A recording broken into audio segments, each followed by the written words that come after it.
It's time for Around the Ozarks Sports Scene, brought to you by Colton's Steakhouse and Thompson Sales. Here's your host, Scott Puryear.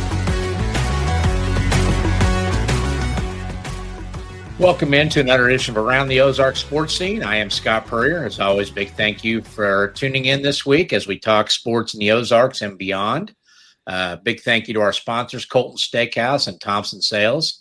Hoping to have Thomas Orr from Colton's on here at the back end of the program. We're going to try to reach out, but if he's busy making that great lunch over at Colton's, he said he'd catch us next week. So stay tuned on that. But, for those who have heard and maybe you don't know, we have a new radio station in town, 1021 The One, spelled W-O-N, play on the gambling format in most of the programming throughout the day, but started a local show, the starting lineup in mornings this week. Myself, Ned Reynolds, Art Haynes, doing the show from 7 to 9 a.m. One of our regular guests on there throughout the course of the show will be on Mondays visiting with Chris Parker from KY3's Ozark Sports Zone, the O-Zone.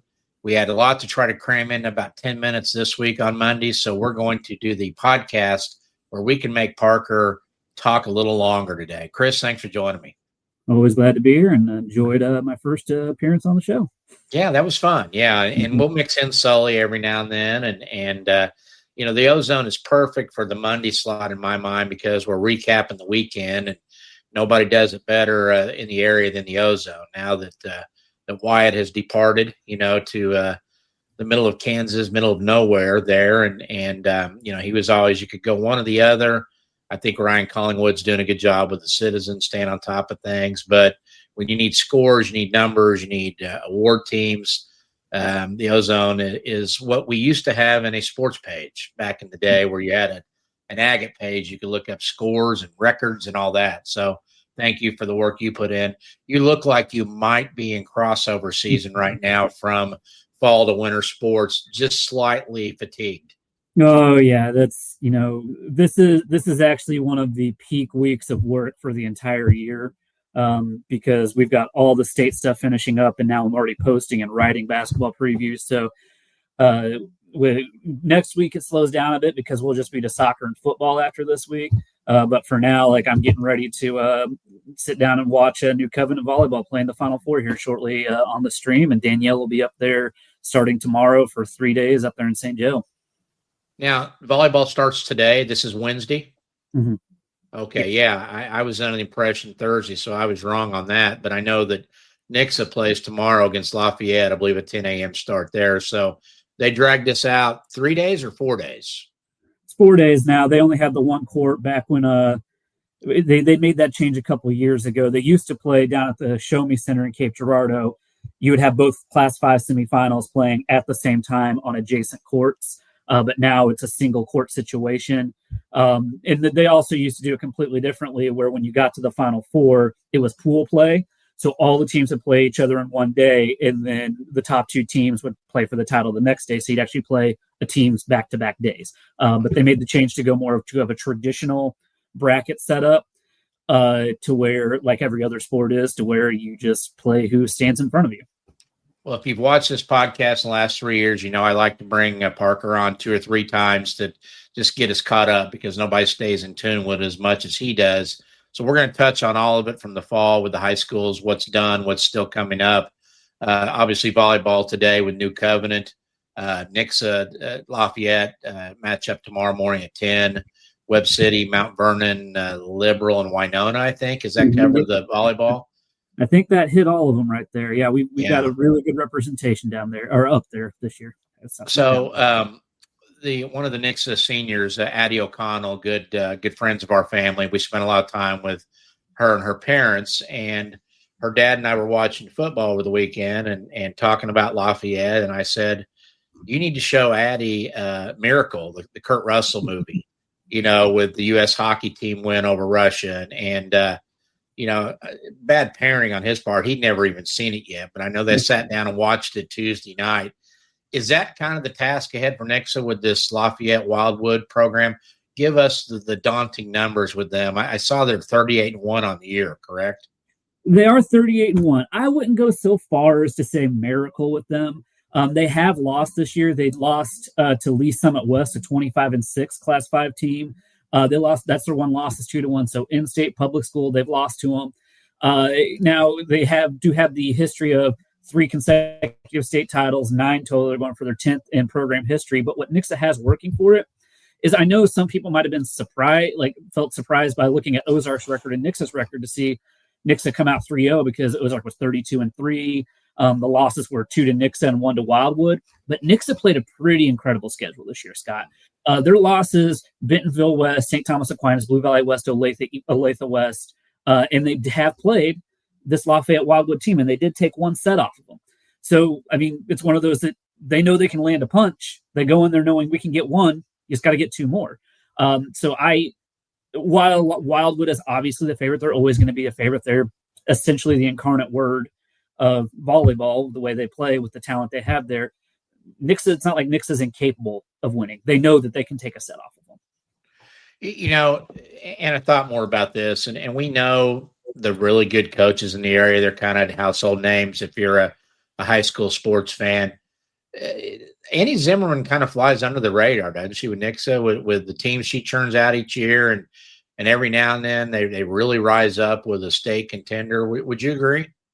Yeah, I think it's in Class 5. It's a trio of coaches. It's Marcy Adams at Kickapoo, Adina Brewer at Ozark, and Annie Zimmerman at Nixa.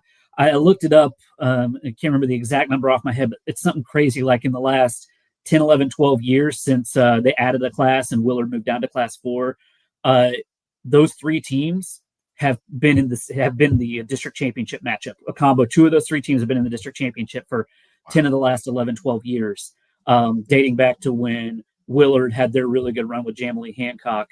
That was the last time a team not named Kickapoo, Nixa, or Willard played in our biggest class thing there. So they're always right there. And I think that, in general, volleyball gets overlooked in favor of other sports. We have, and it shouldn't be, because we produce some really, really great volleyball talent.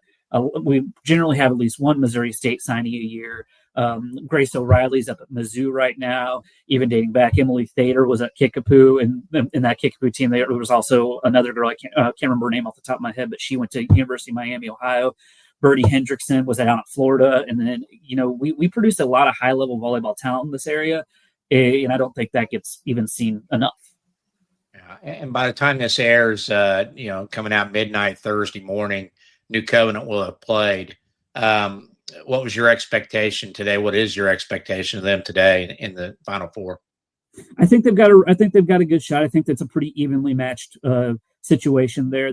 There are some teams in the Final Four who you just kind of look at, like in Class 3, especially Helias Catholic. They've dropped back down a class, and they look really, really fairly unbeatable. Their only losses to Wildwood, they're 34-1-1. But I don't see that in Class 2 necessarily this year. They're playing New Covenant's playing St. Vincent, but it's a very open situation there where I think anybody could win. And the thing New Covenant has working for it is it's a very balanced attack. Normally, you can look at a team and see who they're going to set, where they're going to go. It's hard to get New Covenant out of system because their system is everybody. They can find anybody to hit. They have 4 or 5 girls who all have about 200 to 250 kills in that range. So I like the balance they have. And the only thing you got to ask is, your first time on the big stage. A lot of times we see that with teams making this program's first ever appearance there, and just being sure they don't make it bigger than it is, and playing within themselves. Any surprises among these teams that advanced? I know obviously the Nixa, it could have been Nixa or Ozark, but Webb City, Mount Vernon, were they expected or not? Webb City's been knocking on the door, and they were in the quarterfinals, I think, last year, maybe the year before that. And so not surprised with them. I thought that would go either way, Marshfield or Webb.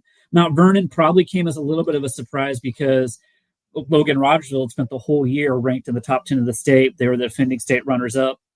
They have Millie Bauer, who's going to Mizzou, and Haley Buckman, who's a SEMO basketball commit. But they lost in the quarterfinals, and then Mount Vernon was able to sweep the team that beat Sullivan, the team that beat Logan Rogersville 3-0. Really great for that program to finally break through. They've been another one that's been close. So huge props to them for getting through. And then Class 1, I don't know if it's a surprise, but Liberal, I don't know if we 100% saw them coming. Here is an interesting thing about Liberal. I know they're a little bit out of the viewing area, but I love this story. They have a girl named Allie Barton. She's their number one hitter. And she's also one of the best cross-country runners in the state. So on Saturday morning, Allie Barton finished, I think, 4th or 5th at state last year, and she's won multiple state championships on the track. Her older sister ran for KU, and like it's a running family. So she ran at Hermitage at 9:45 in the morning, ran a 5K, took it easy for her, and ran 2 minutes slower than her PR, but still took 12th overall to qualify. Got her cool down in, hopped in the car, drove down to Billings, and then proceeded to be their number one ace hitter, jumping over and over again for 5 complete sets against Billings, helping to lead them, kind of their go-to hitter. And so now this weekend, she's got to play her state semifinal volleyball match on Friday. And then the next morning at 9:45 in the morning is her state cross-country meet in St. Joe. And then she has a state place game later that afternoon back in Columbia for cross-country. Then she has to go to St. Joe for volleyball. So she's got to go between St. Joe and Columbia a couple times there. So it's just a great story that she could potentially win state titles in 2 sports on the same day. And what is that distance? Did you look it up? The Columbia to St. Joe? It's not short. No, it's 3 hours, give or take.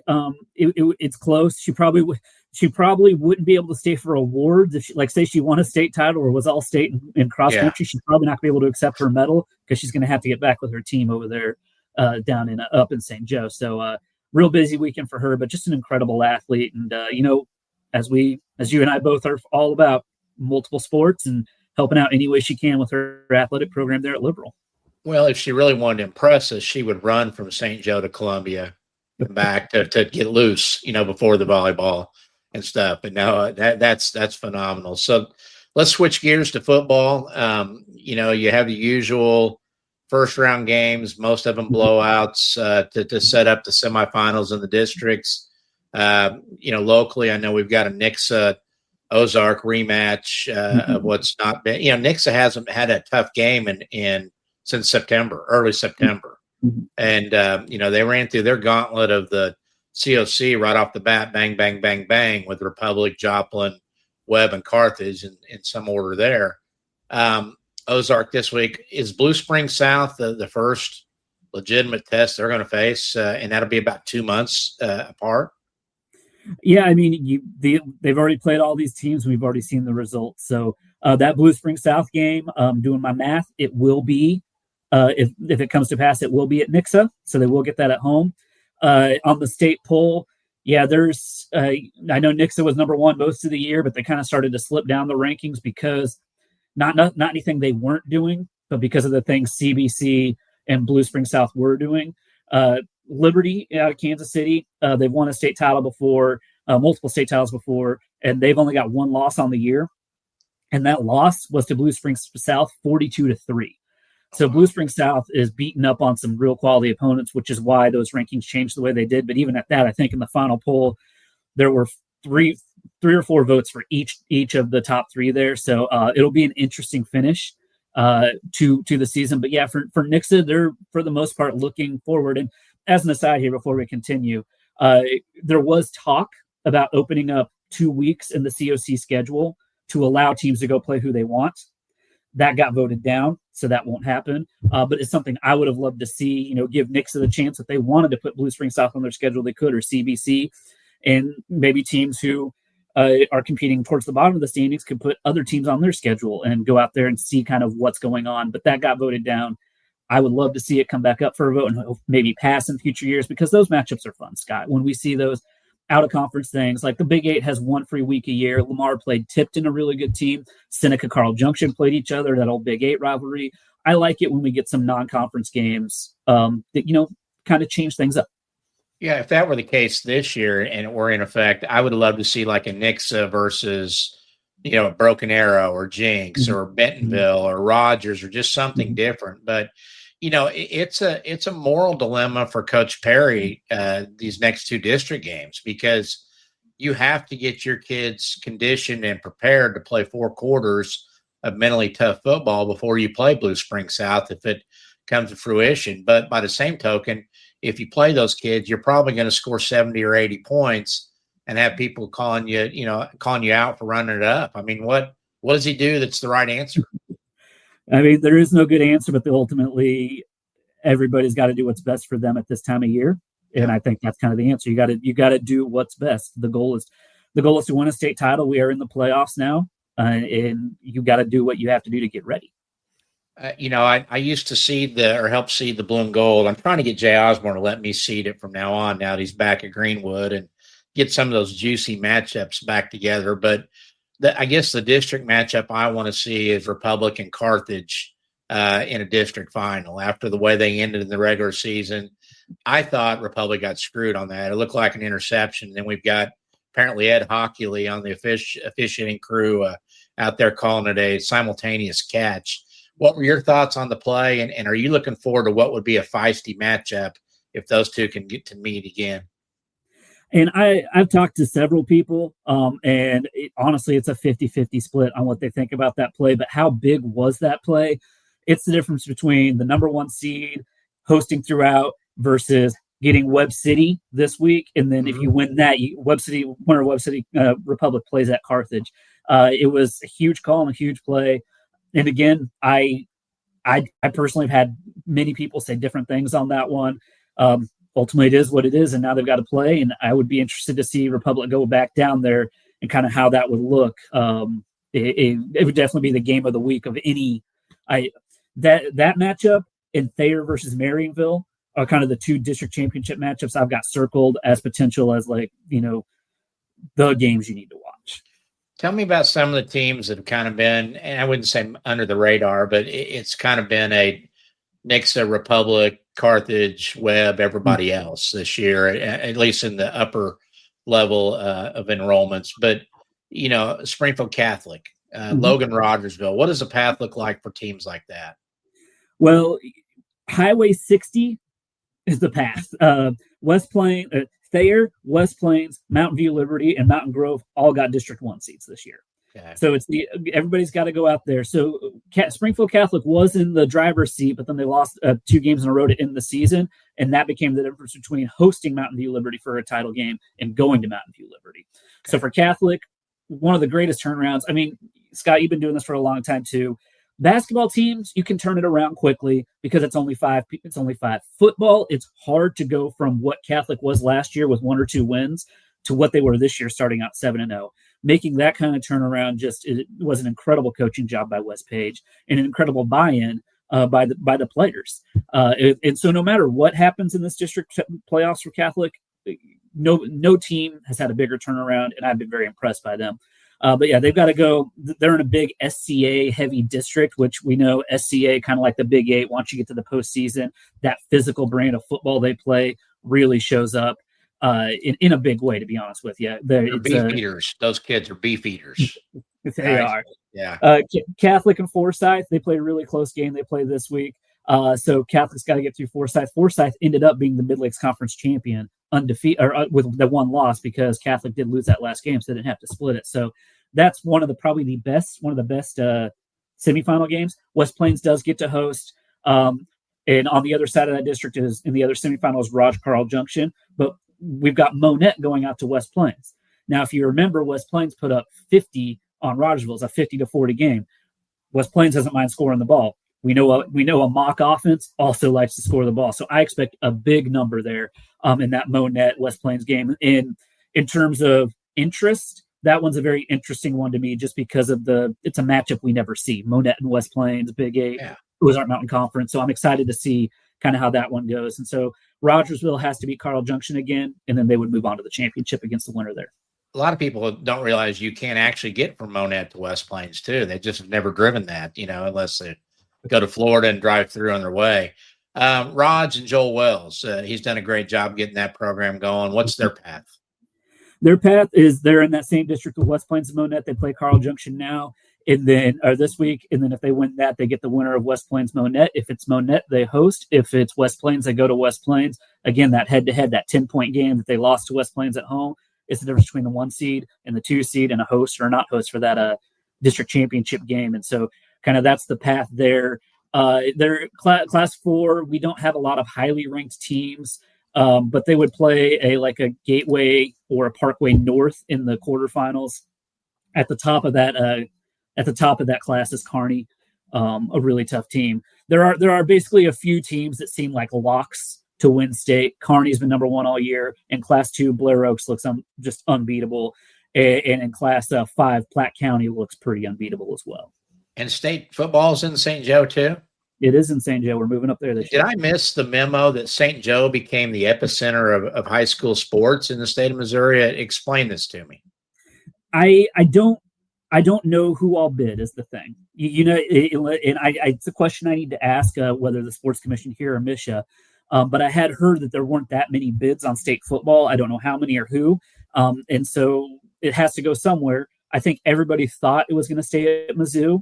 And so maybe that discouraged some people from bidding, because why would we put all this together if it's just going to be at Mizzou? It's a good fit, SEC facility, great press boxes, good access across the state. And so volleyball has been going to St. Joe for a while. I think it got awarded a couple years ago, but football kind of came as a surprise to everybody. Tell me about the Lamars, the Senecas, the Marionvilles, what their paths look like. You mentioned there. I want to commend Lamar for not dropping football after McDonough County beat them at home in the opener, I believe. My guess is they told all those kids, you don't get to deer hunt this year because you lost that one. So, but what's the path look like for our usual small school powers? We'll start with Lamar there. Just like last year, right on schedule. Last year, Wilkerson, their quarterback, Alex Wilkerson, their quarterback, was hurt most of the year, got healthy for the end. They made a run to the state title with, I think, a 4-loss record. This year they had 3 losses, and then they go and beat Seneca in one of the most shocking scores of the week. I think Seneca might have had an injury or two, or a player sit out or two, that may not have long-term implications, but affected that. But injuries affect so much at the high school level. That's why when you see our picks, and you're like, why did they pick that? That went that way. We don't have injury reports on it like picks. And so Lamar looks like they are healthy now. And so their path is they're the number 1 seed. They were actually able to jump above Holden with that last win because of Holden only has 1 or 2 losses, but even with the 3 losses for Lamar, the difficult schedule they play, playing up every week, they gave them that 1 seed. And then they'll play the winner of that Catholic Forsyth Liberty District, who's waiting in the quarterfinals. The semifinal would be against Blair Oaks. And Scott, Blair Oaks has just been incredible this year. Let me pull up their number here for you. They are 9-0 on the year. They've given up no more than 26 points on the season, and that was to a Lutheran North team that is really, really good. But their total for the year, they're scoring 56 points a game and giving up 7.3. Defending Class 3 state champions. They dropped down, so they're one of the biggest Class 2 teams. Playing them as everybody's state championship game. If you can beat Blair Oaks, you can beat anybody in Class 2.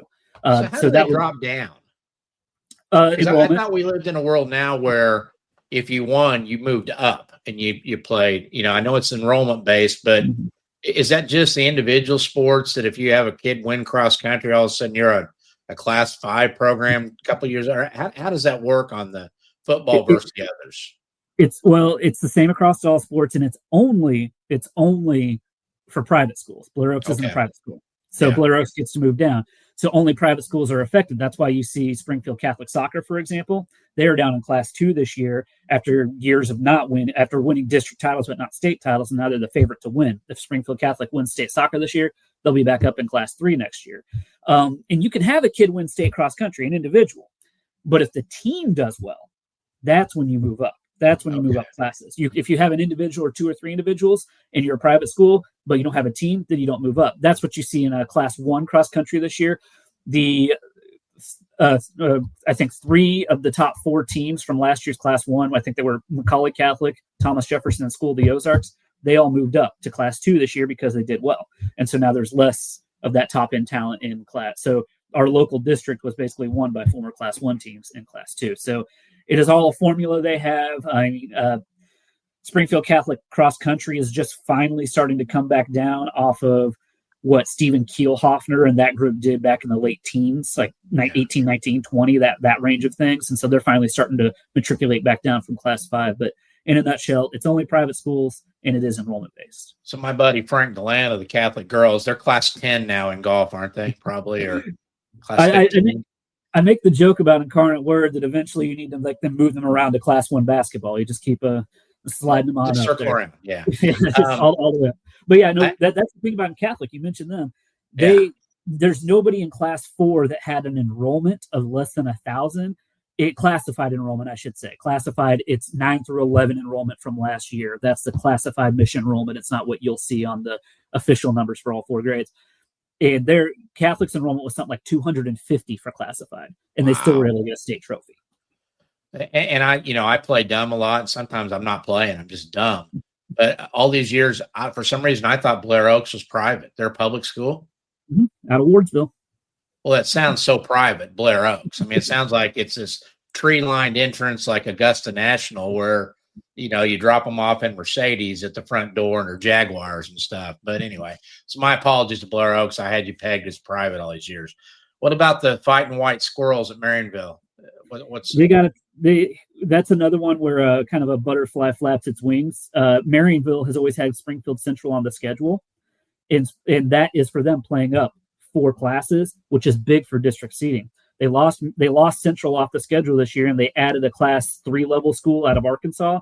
A really, really good team. They're of all Arkansas teams, all classes, they were ranked in the top 25. Marionville took on the challenge, went down there, and ended up losing. But because they lost kind of that Central bump up, it kind of bumped them down to that number 2 seed, which they might have stayed there anyway because Thayer plays up and they've been really good this year and they play up every single week, 1 or 2 classes. But they basically lost the chance to host because they don't have that one game where they're up. So they have to go out to Thayer if they get there. And that's going to be number 1 versus number 2 in the state, an absolute war. Thayer loves to run the ball. They brought back 2 1,000-yard running backs from last year. Cash Pomeroy and Briar Gear and make things go for Marionville. With that potential Republic Carthage, even Webb City Carthage game, that's got to be probably the district game in the state, 1 versus 2, if it comes to pass. And we will be there to cover it if it is.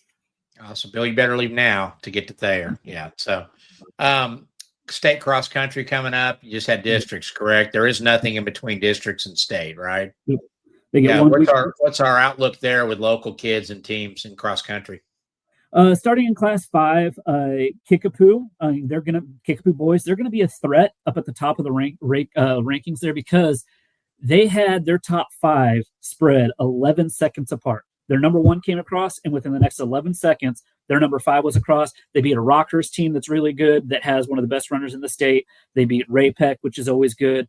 So I would say that they have a real potential to make a run at that state title this year in class 5. And on the girls' side, Ava Dahl ran a time at the district meet that would have won class 5 4 out of the 6 years it's been at Gans Creek. So she can, and Gans Creek is fast. It's basically Columbia, right? It's in Columbia. They've run NCAA national tournaments there.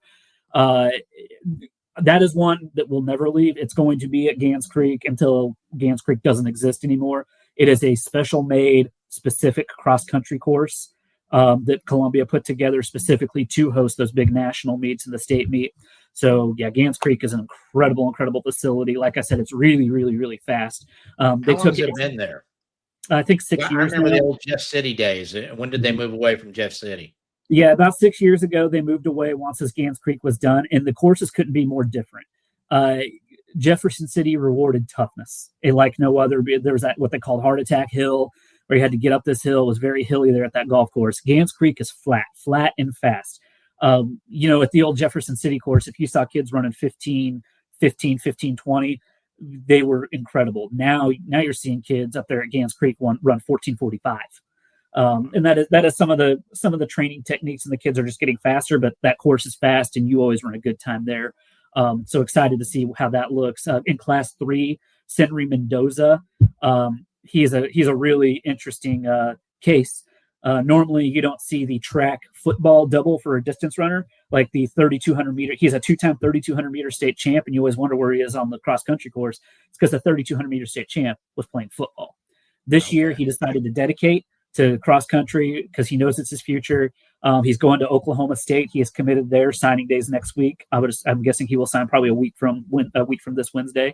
And he has gone 15:03 this year, and he is the heavy favorite to win in class 3. Similarly, Wyatt Klaber from El Dorado Springs, he is a heavy favorite in class 2 for an individual. And then in Class 1, we've just got kids everywhere. We typically have dominated that class locally with all the, area small schools, School of the Ozarks. Crane's had a lot of success. Chadwick's had success there as well. So that's kind of like what we're looking at with cross country. The big classes go on Friday starting at 9 a.m. and the small classes 1 and 2. The 3 big classes go on Friday and the small classes go on Saturday. Did you say West Plains is back in the mix too? Yes, Class 4, they are trying to win on both sides up there. They've swept the district titles, and they're always in the mix. I mean, the way with what Bill Dixon has started there, Alicia Gunter has just continued it, and it's a pretty incredible. To be honest, if you were making a list of most dominant athletic programs, regardless of sport, I'm not sure you're beating West Plains cross country in any sport. Even Incarnate Word doesn't have the stuff. Do they still wear the candy stripe shorts? Yep, you still have to earn them too. You got to earn your stripes. Quite literally, there's certain times and markers that kids have to run, and then they get their stripes. Now, was Alicia a runner for them? Because that name sounds awfully familiar. I do believe she was. I do believe she was. Yeah. She ran under Joe Bill, and then has taken over from him these last few years. Awesome, good deal. Soccer. Where are we on the boys' soccer? Are we in districts? Are we past that? Where are we? We're in districts. We're in district semifinals. Yesterday, the Springfield Catholic District, they hit their semifinal round, or they've had their semifinal round. And then the rest of the semifinals, I believe, get going on, I say yesterday, when on Tuesday they had their district semifinal round. Last 3 is over at Parkview. That's Willard and Webb City, Carl Junction and Parkview. That's a wide open district. Anybody could win that one, in my opinion. In Class 4, Glendale, Republic, Nixa, Ozark. They're playing out of Republic. It is Glendale Republic and Nixa Ozark in the semifinals. And they will play that on Wednesday the 5th, today as we were recording this. And 3 of the championships are on Monday. Your Class 1 district is also on Monday. That one looks like Lakeway Dixon is the top seed. But then tomorrow is your first soccer district title game. That will be Springfield Catholic versus Logan Rogersville. And they'll play in that one tomorrow at Springfield Catholic at 6:30. Then after that, they go straight to the quarterfinals the following Saturday. The winner of our big class district has to play Rockhurst, which is a nationally ranked soccer program, undefeated. And then Catholic is a favorite to win in their class. And then, it's kind of a look at how it is. Girls golf, we already wrapped that up. Paige Bowman wins her 3rd straight. Is Riley Allred from Ash Grove wins her 3rd straight with a year left. I encourage Paige to see if she'd go heckle her next year just to keep the title here locally. But good efforts by both them. I'm sure that Paige was a joy for you guys to cover too. Oh, absolutely. And I'll tell you, like, her and Josie Roberts, they battled this year. I'll tell you that. Ozarks, Josie Roberts, it was a battle. Josie didn't have quite the state she was wanting there, but still finished in the top 5, I believe. Before I get to Paige, I want to shout out Josie. She set the course record from the Reds at Silo Ridge. Shot a 62, I believe it was. Set the course record up there. Incredible season. But Paige is the picture of consistency. I'm not sure I've seen a more consistent scorecard across the state meet, several state meets across the entire year. She's not going to hit, like, there's not a ton of eagles in there necessarily, but on a consistent basis, I should say. But she's going to stay even par, bogey, birdie right in there. If there's a bogey, a birdie's coming kind of thing. And that consistency is one thing that makes her such a golfer that Mizzou wants. You know what you're going to get, and sometimes she's going to go really, really low because she was the one who previously held the Silo Ridge record. And then just her story with, everything her family's gone through with her father, and it just an incredible story of perseverance and, being consistent. What a great family, what a great golfer. It's been fun to follow her career. Softball, this is kind of the lighter season of softball, right? Is it more of a spring or fall? Refresh me again. There are 5 classes in the fall. Spring is only for schools with an enrollment less than 300 or 400. That's right. You have to be that. So there's only 2 classes, but we typically dominate spring softball now. That's kind of the season that we had. Like some years we'll have 3 of the 4 Final Four teams in Class 2. We've had that happen a couple of years in a row, and 1 or 2 teams in Class 1. Almost always have last year, like Warsaw won the state title and they played Diamond. This year in the fall, Cassville made it to their first Final Four, as did Halfway. and then both teams fell in the semifinals there. But what you've seen is a lot of our small class powers have moved to the spring, and they've added volleyball as a result. So like the Summit Conference didn't used to play volleyball because you didn't have enough athletes. You couldn't play softball and volleyball, but now the Summit Conference plays volleyball, and then they do spring softball. So it's been an overall good thing for female athlete participation, getting more sports, getting more opportunities for the small schools to have multiple sports. Did I miss any fall sports, or did we hit them all there? I think Swimming. we did. Swimming. Boys swimming. What's that? Boys swimming. Boys swimming. Yeah, tell me about that. Southwest Missouri Swim and Dive Championships happened last week. The Central boys, really good to see them. That athletic program has been through some stuff with everything going on with football, moving independent, and they're still finding success in the pool there. Carson Butler from Glendale is the number one ranked 100-meter fly in the class. He set the pool record he set the meet record and tied the pool record in the event at Southwest Missouri Swim and Dive Championships. That's kind of where we're at there. I do want to circle back. Speaking of Central, the Central boys cross country team qualified for state this year, took third place as a team. First time since the 90s, Central is sending a whole boys team to the state cross country meet. So congratulations to them on getting out there in a tough class too. Up there in class 4, getting out there and going to state. Awesome. Well, I know you're in the middle of writing basketball previews. Some of them are already up on the Ozone website. Give me 3 boys teams and 3 girls teams as a little sneak peek to watch for hoops coming up. When are the first legal games? That week. That typically it's that Thursday and Friday before Thanksgiving. Okay, when you'll get those. Yeah. But Kickapoo, they bring a lot back. They're going to be a little bit undersized this year potentially. Rogersville's if you ask me who I think the best team in the area is going to be, it's probably going to be, in my opinion, Logan Rogersville, because in basketball, if you have the best player, I give you the nod more often than not. And they have one of the best players, not in the area, but in the country. And Chase Branham, Indiana commit, junior, top 50 recruit in the nation. They're going to be really good. And it kind of like with Joel Wells, what he has going on at Rogersville, there's a lot of young talent. And Gage Hale on the football field is an incredible receiver. And Joe Roche as a running back, I believe he's a junior. Same thing's happening on the basketball court. Junior and Chase Branham, and they got some freshmen who had a lot of success that are now sophomores. And so they got a lot of young talent. And then Hartville, they're going to be back. They were a bucket away against Eugene from winning another state title last year. Coach Reed in the preview said that he thinks they'll be disappointed if they don't win another state title. So they've got a lot of senior leadership there.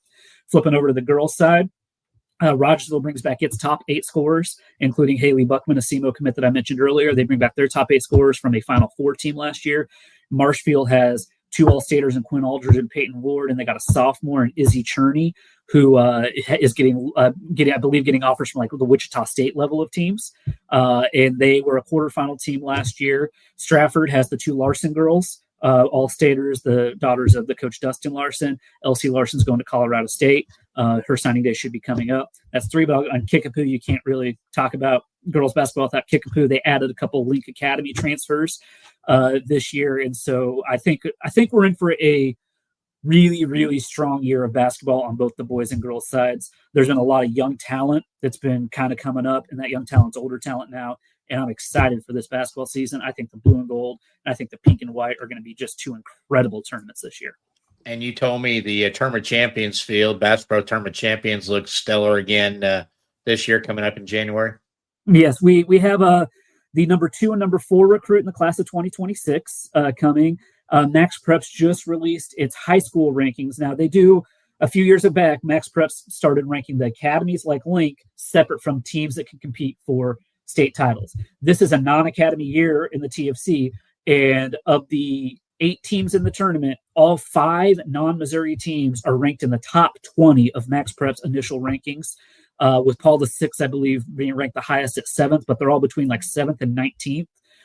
So it's going to be high-level basketball with a couple of really headline high-level players with the number 2 and the number 4 recruit in the nation for this upcoming graduating class. And Raj and Kickapoo, are they the 2 locals? Mm-hmm. And then Principia is kind of the regional one from the St. Louis area. Very good. Well, Parker, get back to work. I took you away from those previews for about 35 minutes. we've lost time on that project today. So appreciate your time. Let's do it again in a couple months and get caught up. And of course, we'll see you every Monday on the starting lineup, giving us your updates. Okay. Looking forward to it. Appreciate you taking the time.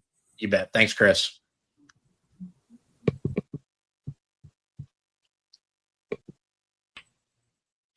Wanted to tell you about our new radio show that's on in the mornings now called The Starting Lineup. It started this week on the Midwest Family Marketing family of stations, 102.1 FM, The One. The Starting Lineup is myself, Ned Reynolds, and Art Haynes. We're on from 7 to 9 a.m. Monday through Friday. We have guests like Chris Parker, the Ozone, on each week to kind of give us reports on the specialty areas that they cover. And so we're very appreciative of that. So encourage our podcast viewers to download the 102.1 The One app.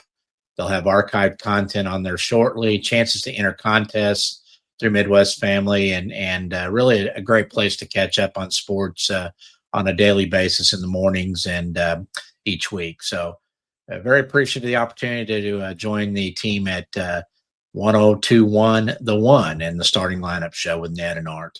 Big thank you to our sponsors. Start with Thompson Sales. Of course, they have been in business since 1919. The Thompson boys are always dealing. They're located at 1555 East Independence in South Springfield. They're your home for the area's largest selection of Cadillac, Buick, and GMC cars and trucks, new and used. And they got a great service department to take care of your vehicle throughout your ownership of it. Also, big thanks to Colton Steakhouse. Thought we might get Thomas on today. We'll shoot for him next week, but they are just down the road from Thompson's at 2020 East Independence. No better place to get a steak. I have one of the best burgers there, the Montana burger that I've ever had. It's just juicy and it's made out of ground up steak. Their barbecue is really good there. Their salads, of course, those homemade rolls and butter and the peanuts you get with the meal. It's all a feast at Colton Steakhouse, and we appreciate Thomas and Colton's coming on as a sponsor. That's going to do it this week for Around the Ozarks Sports Scene. We will see you next week. Thanks for watching.